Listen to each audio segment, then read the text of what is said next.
We've had another Trio Cash Cup finals and we've had even more drama. We now have the community demanding that pros be banned for playing with certain players. I'm going to go into exactly what's going on with that whole situation because it is a very, very ugly one. I also want to talk about the Trio Cash Cup in general. We had Clicks having a phenomenal performance with his new trio, but getting really unlucky. We had back-to-back winners on NA, and we finally got to see the battle of Peterbot versus Pollo. I also want to talk about how the reload tournaments just got even worse. And I know you're thinking, Aussie, they can't get any worse. Trust me, stick around to the end of the video. It is even worse than what you thought. Now, sadly, I have to begin this video talking about cheaters. Yes, they've gotten pretty bad. They've been bad for a while now. I haven't really talked about it too much because it doesn't really do anything, but we now have a new issue that a lot of people are asking my opinion on, a lot of people want to talk about, so I'm going to bring it up.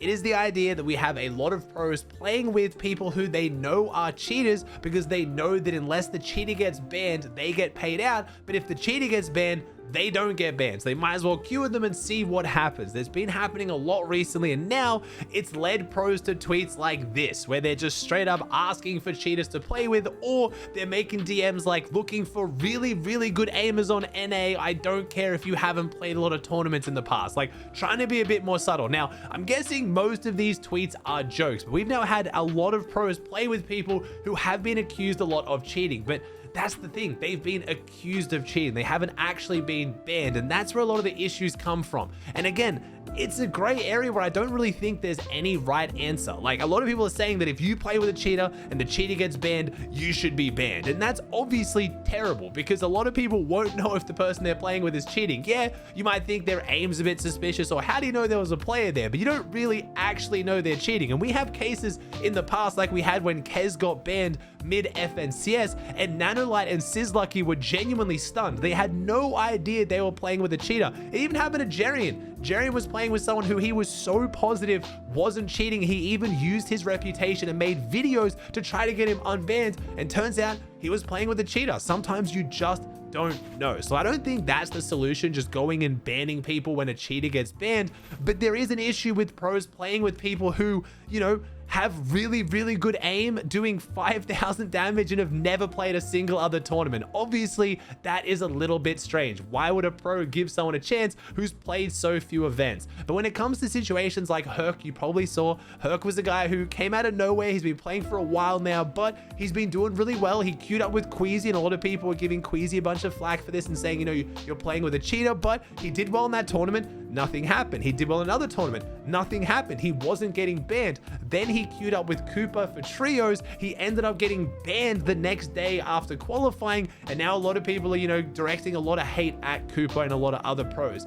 It's an awkward situation. You can say that, oh, there was accusations going around, you shouldn't play with anyone who's being accused, but on that argument, we've had a lot of pros who've been accused of cheating for a long time, and turns out they aren't. Peterbot, great example, now with the most recent LAN performance, has really finally silenced the people saying he's cheating. Should Pollo have stopped playing with him because he was being called a cheater? Like, until they're actually punished by Epic, there's not really a lot that pros can do. So it's a tough situation. I don't really have an answer for it. I don't actually know what the right solution is. You can lose respect for pros who you think are playing with people who they know are cheating and trying to profit from it. That's totally fine. That's up to you. But I don't really think there's much Epic can do about it until they ban the cheater. And I don't really think it's then fair to go on and ban the pros. So I'm sorry to bring this up and not really have an answer, but it's just a really tricky, tough situation that I don't think is just black and white. We had another Trio Cash Cup finals, and over on NA, we already have back-to-back winners. Skittles, Chubbs, and Chimp right now proving they are the best trio in the world, a very, very underrated trio. They came first on 575 points, playing 7 matches and winning 3 of them. And you guys know me, I love my weird keybinds. I love gassing people up who are playing Fortnite a little bit different. I've been talking a lot about Scroll, the Danish Fortnite pro who scrolls through all his builds and his weapons, but we have Chimp, who arguably has potentially even worse keybinds, or definitely as bad. Chimp has to scroll up to select one of his builds and scroll down for the other. So I think it's scroll up for cone and scroll down for floor.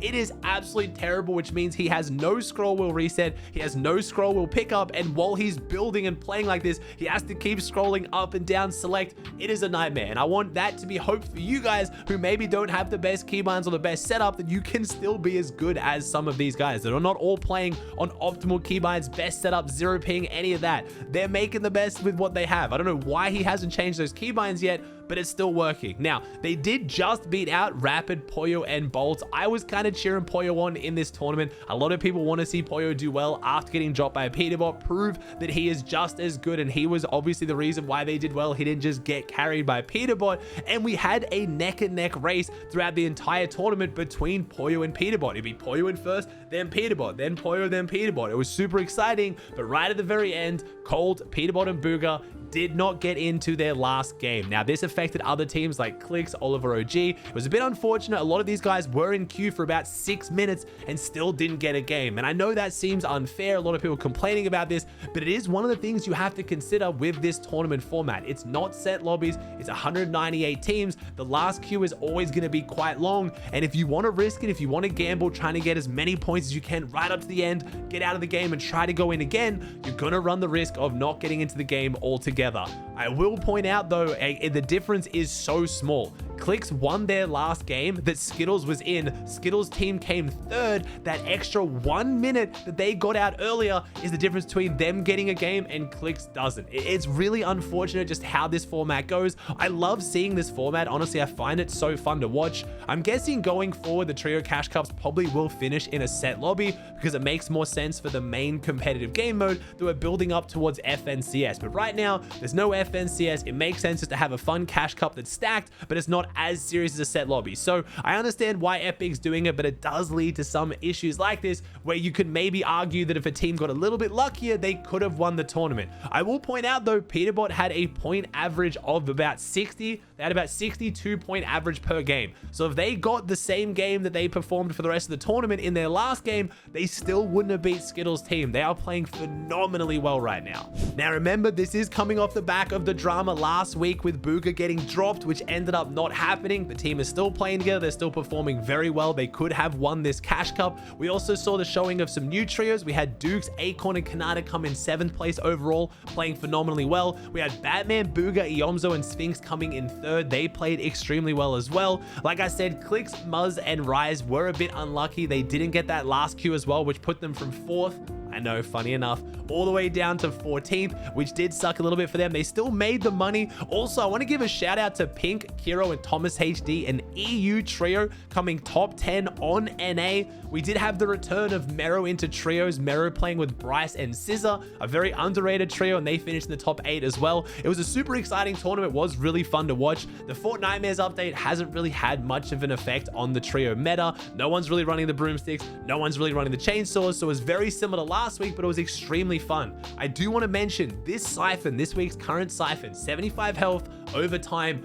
I'm actually a huge fan. I thought I was going to hate this siphon, but it's actually pretty good. It heals you basically like a med mist, and it leads to some really, really good endgame clutches. I do still think I just prefer the regular 50 effective health siphon. It's nice and clean. It helps you in early game. It helps you in mid game, and it can get you those endgame clutches. But there's something about this health over time, especially when you're playing an endgame, when you're rotating through in and out of zone, getting refreshes. It's actually really nice, and it's kind of made me think that siphon could actually potentially be really good with an effective health over time. So either health or shield over time, not just health, rather than getting it all at once, because it lets you do some cool things where you can like tank storm while it's healing you up, rather than getting the health all at once and then you start going down to storm. It's really cool, and I'm actually enjoying it way more than I thought I would. I will not be mad if this is the siphon they pick going forward. Yeah, it doesn't have as much impact in the early and mid game, but it really leads to some awesome clutches.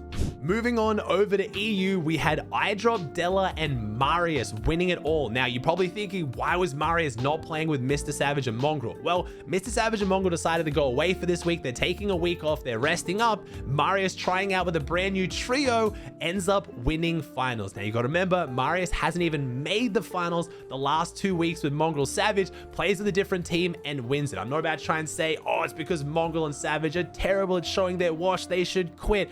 clearly something wasn't working with MMM, and I don't see Marius going back there. A lot of people already questioning whether this trio would split after not making finals 2 weeks in a row, but Marius now having this performance without them, I think all but seals the deal. The only reason I could see Marius wanting to go back and play with them is so he can stream. Marius didn't stream this finals, whether it's iDrop or Della, one of them obviously doesn't like streaming, but he just made $4,000, $12,000 as a trio for winning the trio cash cup.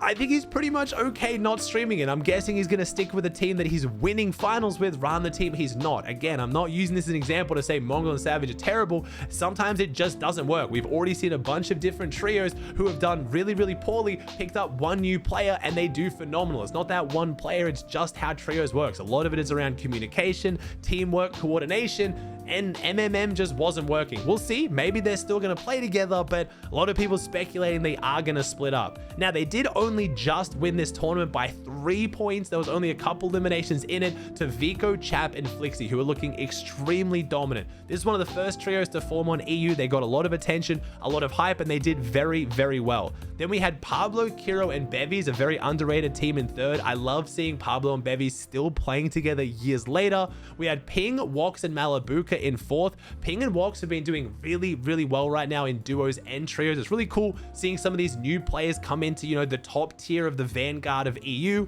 EU, historically, a lot of the top pros have kind of gate kept and only played with other top pros. But I feel like now we're getting some newer faces coming in. Ping and Wox have been around for a while now, but it is really interesting seeing them play with these players like Malabuka. Now, Malabuka was expected to play with either Swizzy, Mustache, or Vanya. They ended up dropping him, playing as a trio from that squad friend group. They won last week. They ended up coming 12th today, so they're still looking very, very good, but they couldn't go back-to-back like Skittles could over on NA. But again, EU was a super exciting tournament. We didn't really have as big of an issue with no queue at the end of the tournament. It doesn't always happen. It looks like a lot of the big names did get the last queue, but it was a very, very exciting tournament. Now, I want to finish off talking about Reload. And don't click off the video. I know Reload tournaments are a little bit boring, but I promise you this is hilarious. You're going to want to stick around and pay attention. So, Reload tournaments have had a bunch of issues. The game mode is amazing for pubs and ranked. It is an absolute success, but for tournaments, it has been a nightmare. We've had lots of issues of heal loss, you know, the best team not really always winning in those scenarios, but we've had other issues as well. There's been a lot of cheaters, especially it being a one-round tournament. Sometimes we've had 7 or 8 teams in the top 10 on the leaderboard all being confirmed cheaters, which is always a huge issue, but it's now got even worse. There is a lot of ways now that pros can manipulate what lobby they get into. So you can load into a Reload tournament and you can go to the report section and you can check who is in the lobby with you. You can see whether there's a team of cheaters or a team of top tier pros. If you don't want to verse that team, you leave the game and it doesn't count. You queue up again, you go again. The problem was because so many teams are now doing this, it meant that a lot of the tier 1 teams, at least on NA, it was about 25 minutes into the tournament before they played their first game. But it gets even worse. Because these pros were so sick of waiting and only versing other good pros, they started to load into public matches, just regular pub reload games, going into Tilted Towers and jumping off so they place last, because it turns out your skill-based matchmaking from pubs affects your skill-based matchmaking in tournaments. Not only this, it gets even worse. NA pros realize that if you queue on NA East, which routes you back to NA Central for the tournament, you're still playing on NA Central, you always verse 0 points teams. Every single time you queue on NA East, it resets your points back to 0 for skill-based matchmaking, but then your total pool of points still goes up. At this point, we need to just cancel Reload. It was a good try, you know, it was something different, but it just doesn't work for tournaments. Epic, please stop putting money into this. It's just a complete waste. If it's getting good players and casuals like playing Reload tournaments, make them skin cups, make them a Reload ranked cup, anything like that. But we're just giving money to cheaters and people who are just exploiting their way into easier lobbies. It just doesn't make sense.